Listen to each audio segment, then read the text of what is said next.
जय श्री कृष्ण। राधे राधे। प्रेमी जनों को, भक्तजनों को राधे राधे। आज मंगलवार है।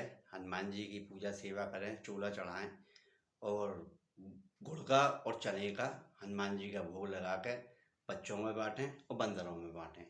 आपको लाभ होगा। अब मैं आपको गीता जी का 5वां अध्याय सुना रहा हूँ। श्री कृष्ण गोविंद हरे मुरारे, हे नाथ नारायण वासुदेव, कृष्णम वंदे जगत गुरु। अष्टांग योग का बारे में बताया है गीता जी में। ये 5वां अध्याय आपका शुरू होता है। उसके उपरांत अर्जुन ने पूछा भगवान कृष्ण से, अर्जुन ने पूछा, आप कर्मों के संन्यास की और फिर निष्काम कर्म योग की प्रशंसा करते हैं, इसीलिए इन दोनों में एक जो निश्चय किया हुआ कल्याणकारक होवे उसको मेरे लिए कहिए। इस प्रकार अर्जुन के पूछने पर श्री कृष्ण भगवान बोले। अर्जुन ने जो जो बातें भगवान कृष्ण से पूछी हैं, अगर आपके सामने भगवान आ जाए तो वही बात आप पूछोगे। इसको मन लगा के सुनना, लाइक करना, सब्सक्राइब करना, आपको पसंद जरूर आएगी। गीता जी का पाठ ये वैसा नहीं है, ये केवल शुद्ध हिंदी में, संस्कृत नहीं बोल पाते, हिंदी है, हिंदी का उसका महात्म है। इसके मेरे लिए कहिए, अर्जुन ने कहिए, कल्याणकारक हो वो मेरे लिए कहिए। श्री कृष्ण महाराज बोले, हे अर्जुन, कर्मों का संन्यास अर्थात मन, इंद्रियों और शरीर द्वारा होने वाले संपूर्ण कर्मों में कर्तापन का त्याग, मैं कर रहा हूँ, मैं को त्यागना चाहिए। और निष्काम कर्मयोग अर्थात सामत्व बुद्धि से भगवतार्थ कर्मों का करना चाहिए। भगवत अर्थात कर्मों करने चाहिए, भगवान की पूजा, सेवा, धर्म का काम करना चाहिए। ये दोनों ही परम कल्याण के करने वाले हैं, परम कल्याण करने वाले हैं, परंतु उन दोनों में भी कर्मों के संन्यास से निष्काम कर्म योग साधना में सुगम होने से श्रेष्ठ है। इसीलिए हे अर्जुन, जो पुरुष वह किसी से द्वेष करता है और ना किसी से आकांक्षा रखता है, वह निष्काम कर्मयोगी सदा सन्यासी ही समझने योग्य है, क्योंकि राग द्वेष द्वंद्वों से रहित हुआ पुरुष सुख पूर्वक संसार रूप बंधन से मुक्त हो जाता है। हे अर्जुन, ऊपर कहे हुए संन्यास और निष्काम कर्म योग को मूर्ख लोग अलग अलग फल वाले कहते हैं, ना कि पंडित जन, क्योंकि दोनों में से एक के भी अच्छी प्रकार स्थित हुआ पुरुष दोनों के फल स्वरूप परमात्मा को प्राप्त होता है। इस योग में से एक भी कार्य कर देगा तो दोनों का फल मिलेगा उसको। ज्ञान योग जो परम धाम प्राप्त किया जाता है, निष्काम कर्म योग द्वारा भी वही प्राप्त होता है। इसीलिए हे अर्जुन, पुरुष ज्ञान योग और निष्काम कर्म योग को फल रूप से एक देखता है, वह ही यथार्थ देखता है। परंतु हे अर्जुन, निष्काम कर्म योग के बिना संन्यास अर्थात मन, इंद्रियों और शरीर द्वारा होने वाले संपूर्ण कर्मों में कर्तापन का त्याग प्राप्त होना कठिन है। सब काम करने में कर्तापन का त्यागना ये मुश्किल होता है, और भगवत स्वरूप को मनन करने वाला निष्काम कर्मयोगी परब्रह्म परमात्मा को प्राप्त होता है। मैंने आपको पहले वीडियो में ही बताया है, आप भी मन लगा के भगवान का कोई सा भी, कहीं जा रहे हो, आ रहे हो, कर रहे हो, अपने प्रभु को स्मरण करते रहो और ये समझो प्रभु मेरे संग है, प्रभु मेरे संग है, तो आप बहुत सी समस्याओं से बचे रहोगे, आपसे पाप भी नहीं होगा, प्राप्त हो जाता है। बस में किया हुआ है शरीर बस में की, जिसने अपना शरीर बस में किया हुआ है, ऐसा जितेंद्रिय और विशुद्ध अंतकरण वाला एवं संपूर्ण प्राणियों में आत्म रूप परमात्मा में एक ही भाव हुआ निष्काम कर्म योग कर्म करता हुआ भी लिपायमान नहीं होता है। जो कर्म कर रहा है और अपने कर्मों को भगवान के श्री कृष्ण चरण अर्पण मस्तु कर रहा है, कोई भी कार्य कर रहा है भगवान श्री कृष्ण अर्पण मस्तु कर रहा है, तो उसको कोई पाप लगेगा ही नहीं।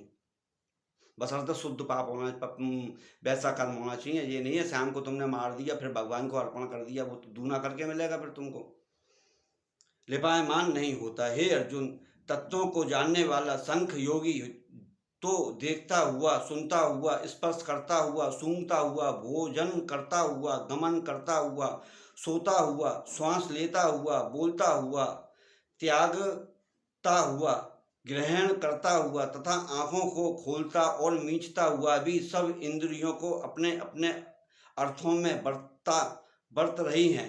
अर्थों में बरत रही हैं। इस प्रकार समझता हुआ, क्यों ये तो भैया देखो बरत रही हैं, अपने आप चल रही हैं, इस चीज को समझता हुआ निसंदेह ऐसे मन की मैं कुछ भी नहीं करता। ऐसा मन में सोचो कि मैं कुछ नहीं करता हूँ। परंतु हे अर्जुन, देह अभिमानियों द्वारा यह साधन होना कठिन है और निष्काम कर्मयोग सुगम है, क्योंकि जो पुरुष सब कर्मों को परमात्मा में अर्पण करके और आसक्ति को त्याग कर कर्म करता है, वो पुरुष जल से कमल के पत्ते सदृश पाप से लिपायमान नहीं होता। जल के ऊपर, कमल के पत्ते के ऊपर जो जल की बूंद होती है ना, उसके बराबर भी लिपायमान नहीं होता। सब भगवान के अर्पण कर दो। जो कुछ हो रहा है, तुमसे कोई कुछ पक गया, गाली वाली बक गया, कोई कुछ तुमसे लड़ गया उड़ गया, भगवान के अर्पण कर दो, फिर देखो चमत्कार, आनंद ही आनंद है। सदृश पाप से लिपायमान नहीं होता। इसीलिए निष्काम कर्मयोगी ममत्व बुद्धि रहित केवल इंद्रियां, मन, बुद्धि और शरीर द्वारा भी आसक्ति को त्याग कर अंतःकरण की शुद्धि के लिए कर्म करे।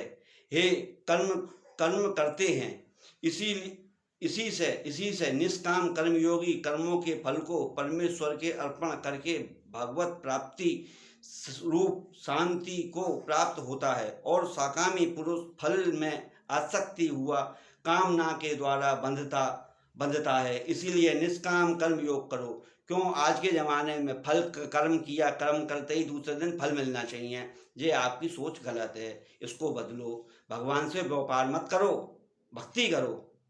निष्काम कर्मयोग उत्तम है। हे अर्जुन, बस में अंतकरण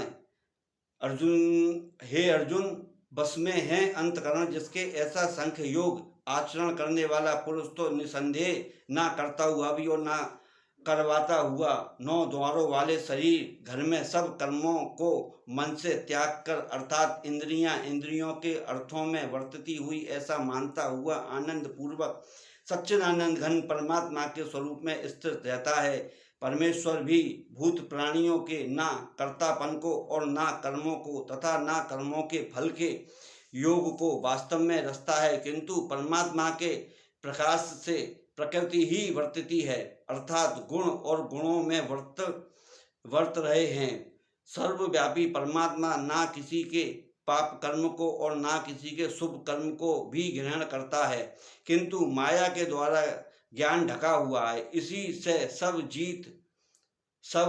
माया से ढका हुआ है, इसी से सब जीव मोहित हो रहे हैं। परंतु जिसका वह अंतकरण अज्ञान आत्मज्ञान द्वारा नाश हो गया है, उसका वह ज्ञान सूर्य के सदृश, सूर्य के समान उस सच्चिदानंद घन परमात्मा को प्रकाशता है, अर्थात परमात्मा के स्वरूप को साक्षात करता है। हे अर्जुन, तद्रूप हे बुद्धि उसकी जिसकी तथा तद्रूप है मन जिसका, और उस सच्चिदानंद घन परमात्मा में ही है निरंतर एक ही भाव से स्थित, जिसकी ऐसी तथ्यपरायण पुरुष ज्ञान के द्वारा पाप रहित हुए अपनावृत्ति को अर्थात परम गति को प्राप्त होते हैं। ऐसे वो ज्ञानी जन विद्या और विनय युक्त ब्राह्मणों में तथा गौ, हाथी, कुत्ते और चांडाल में एक ही भाव से देखते हैं। बाकी का भाग मैं आपको कल सुनाऊंगा। आज के आनंद की जय। श्री कृष्ण गोविंद हरे मुरारी, हे नाथ नारायण वासुदेव। जय श्री कृष्ण की। राधे कृष्णा, राधे कृष्णा।